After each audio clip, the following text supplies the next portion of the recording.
Hey guys, Couplings here, and welcome to my first video of the new series I'm doing called the Competitive Splatoon Guide. So this is going to help you, so you've been playing the game, you know what's happening, and let's say you even have a team.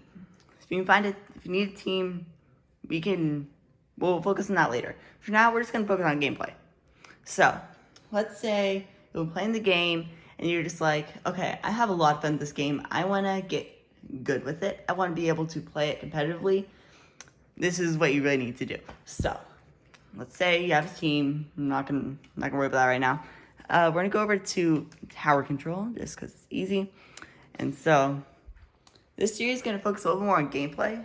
If you need help finding a team, always let me know in comments, and I can have a video explaining that as well. But for now, I'm just gonna focus on gameplay. So, here we go. We're in. So. Well, let's just go and go over to mid. This is tower control. I feel like tower control is easiest to understand when it comes to the stuff I'm going to talk about today. And Scorch is a pretty good visual of what's going to happen here. So, excuse me. Okay, so let's get started. Tower control. You have to ride the tower, get past the checkpoints, and reach the goal. So, there's two things that you want to watch out for whenever you're just playing the game in general. First off, the player count. So at the top of the screen, typically there aren't there now, but there's, what players live and stuff. This is so helpful whenever it comes to figuring out when to push, because this isn't gonna be the biggest factor. This is the biggest factor. There are other factors too, but this will really help. If you have, let's say, one down, it's like, okay, we can make something, there's a chance we'll be able to make something happen. But let's say you have one down, you're like, okay, just either try to keep what you have or back up. Depends on what the other team's doing. And also up there, it also shows specials. So watch out for those. So if you have special, it'll kind of light up, the icon. Watch out for those. If the other team has more specials than you guys, just be on your guard, because at any moment they could try to make a push, because specials can make pushes. So, and then the second thing is the map. The map is so crucial because Splatoon is such a visual game. So, let's say I put pink down right here. I paint right here. That means that pink team controls this area. Like, we can swim in here. Oh, I don't want to off the edge. We can do whatever we want. We can hang out. We don't get stuck in it. This is our turf. So, if you look at the map, it shows that right there. So what if the enemy team has, right here, my cursor is. That shows that they're controlling it. But watch out, because it does not mean they're there protecting it.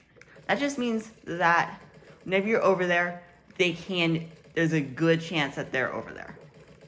But don't think, just like, stay away from all of the enemy turf color, because that's not going to help you.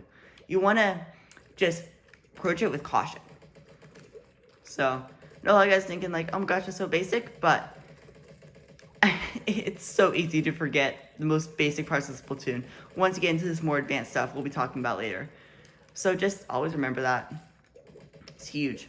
So, now we're going to talk about when do I attack and when do I defend. So you've already covered that a little bit when it comes to specials and stuff. But another huge thing we haven't talked about yet is, where are your teammates? So, let's say I'm over here. I'm right here. Okay, I have this area kind of over here locked down. I can do some stuff over here. So, and I could push forward pretty easily. But, let's say your teammate over here is just like, la-di-da-di-da, I'm going to paint some turf charge special. So they're just not doing much. They're just hanging out. Getting stuff, they're getting stuff done, but they're not ready to attack.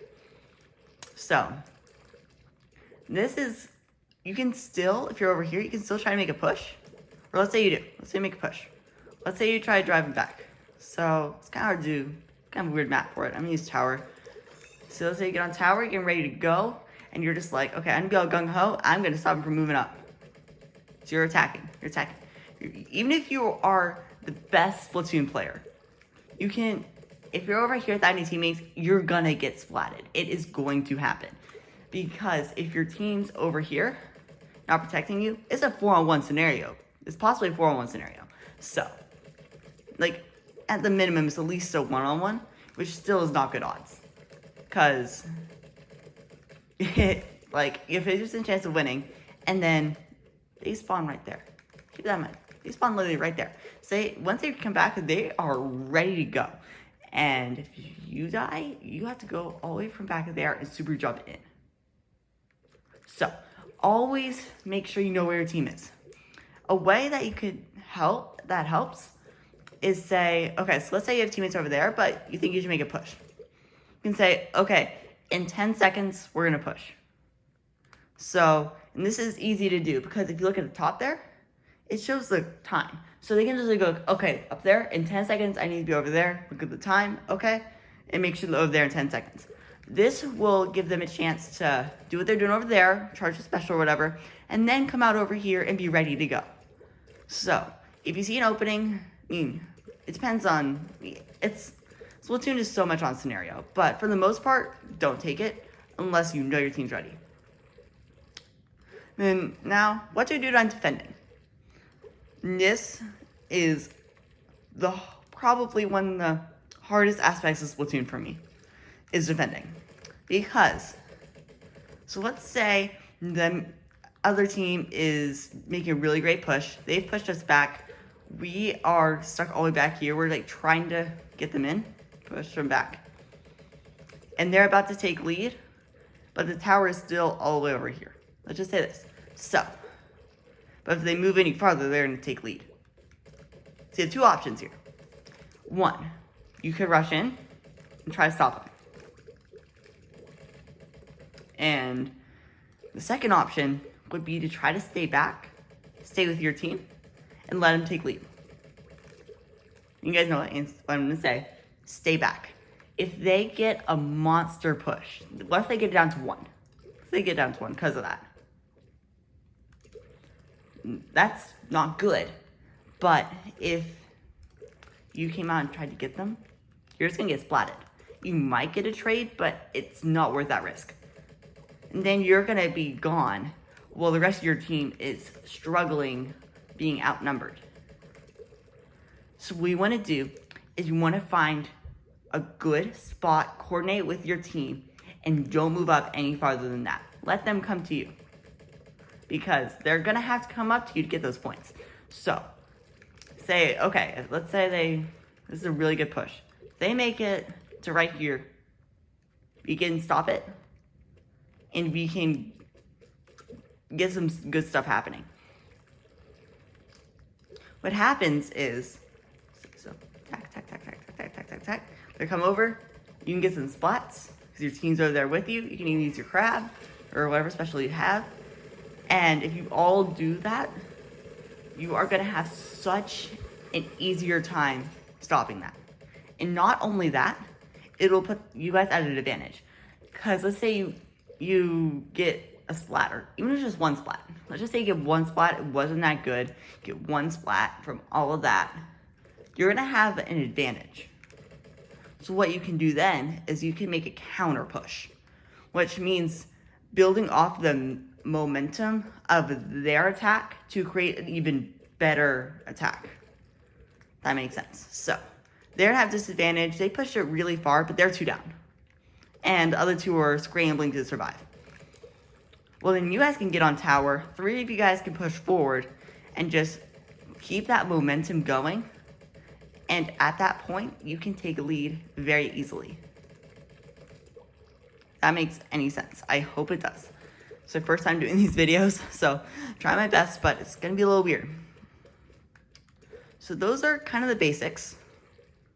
And now I'm just going to briefly touch callouts. So what we want to do for callouts is, so there's 3 types of callouts.